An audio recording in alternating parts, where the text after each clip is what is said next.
Hey guys, what's going on? This is Namkraft and welcome to the Starcraft English commentary. Let's continue with this is going to be EST 2026 Season 1 Week 8. We will have Action versus Jaedong in the third set of semi-final number 2. The winner of this set is going to be facing up against Snow in the grand final. Well, calling it grand final is almost an overkill because this kind of tournament is happening every week on Friday. I don't know what time exactly, usually in the evening. And you're gonna be able to catch it almost live on Namkraft TV. Anyways, this map is going to be new Sylphid, a 3-player map. Let me just quickly get you the map photo of new Sylphid. Do I have it? I think I have it somewhere. Where is it?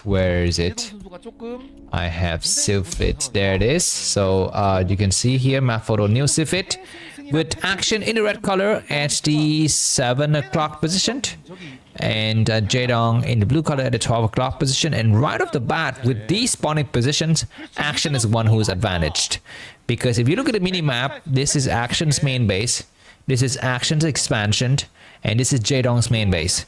So if the mutualists from Action want to harass, he can just come around this way. And for example, he can actually go for a 2-prong attack with Zerlings coming to this way and then mutualists coming to this way. And if ever Jaedong decides to go for a counter-attack along this route, he can just retreat his mutualists like this and he can stop the Zerlings right here. Whereas Jaedong could not do the same, right? So Jaedong, if he wants to attack against this main base, if he wants to go dive in and go for some drone skill, he have to come all the way around, and if the enemy goes for the counterattack, his coming back is going to be way too far and will take a long time. This is a problem with maps like Dominator and this map too. All of the 3-player maps, Dominator, New Sylphid, Towcross, have this issue. You cannot make a perfectly balanced 3-player map, especially in the mirror matchup, because the mirror matchup is so unforgiving when it comes to small little details. Alright, looks like both players have the same build. I think it is 9 pool. Yeah, you can see there's like 7 drones on each of the player's side, mining the minerals. So Jaedong is going to be hiding 2 Zerlings on the right side. This is a very typical strategy here.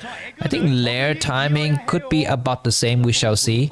Looks like we just need 3 Zerling to block that choke and it's going to be fine.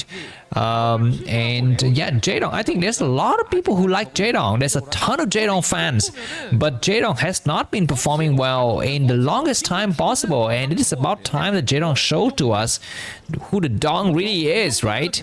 And get back. And looks like we're gonna be seeing Action's number of drones. He's got 8.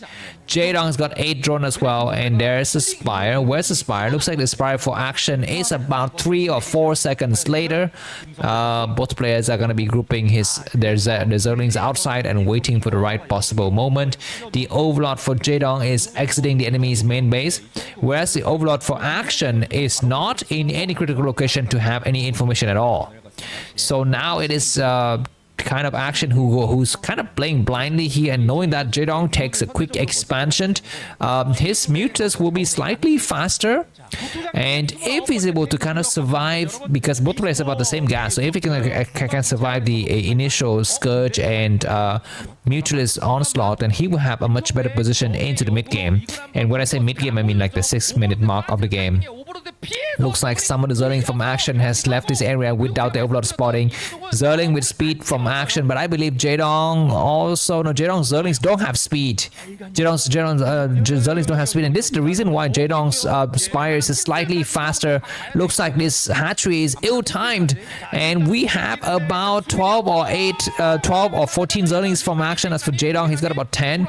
The drone has been forced to cancel. One drone gets sniped. This is huge. Looks like Jaedong is deciding whether to send all of his Zerlings back or not. There's going to be a surround, and Jaedong is outnumbered. Action has got slightly more Zerlings. The angles is better for Action. He gets the last of these Zerlings from Jaedong, and 3 additional Zerlings are still alive. They will start to attack against the drone. The mutants will come up very fast. Drone will need to actually go for some kind of grouped up stack movement here. They get one of the Zerlings, which is fine, but mutants arrive. Wow, amazing shot from the drones to snipe the remaining Zerlings after that battle is over. Jaedong's got 20 supply Action has got 20 supply. I think both players will have everything the same, except that the mutualist count for Jaedong will always be slightly higher depending on the timing.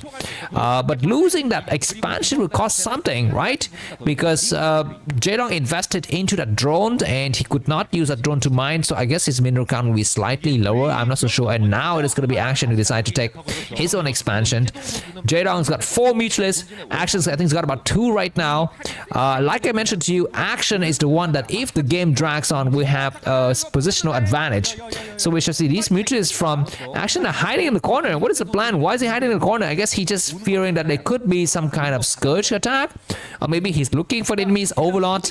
But now Jaedong's got 6 mutas. Action has, I think, 5 or 6. 2 Zelle coming in, and Action has seen that there's no expansion. This is a very, very critical information. He wants to keep the enemy on the lower expansion compared to him, and he can actually try to take up a little bit later. As you can see, Jaedong with one more drone is able to have a little bit better than supply count compared to Action, but it is going to be Action who invests in the future here.